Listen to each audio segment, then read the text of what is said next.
ಹಾಂ ತಿನ್ಬೋದು, ಏನು ತೊಂದರೆ ಇಲ್ಲ. ನಿಮ್ದು ಅಲ್ಲಿ ಮೂಳಿಕೆ ಇಕ್ಕಿದೆ ನೋಡಿ, ಅಲ್ಲಿ ಕೊಡ್ತಾರೆ ತಗೊಂಡು, ಹೋಗೋ ಟೈಮಲ್ಲಿ ತೊಗೊಳೋದು. ಇವತ್ತು ತಗೊಳಂಗಿದ್ರೆ ತಗೊಳ್ರಿ, ನಾಳೆ ತೊಗೊಂತೆ ನಿಮ್ಮ ಇಷ್ಟ. ನಾಳೆ ಬೇಕಾದ್ರೆ ನಾನೇ ಕೊಡ್ತೀನಿ ಅಲ್ಲಿ ಬೊಮ್ಮಸಂದ್ರದಲ್ಲಿ.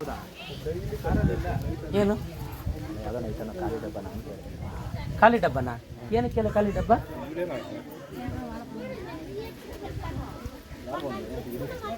ಈ ಡಬ್ಬನ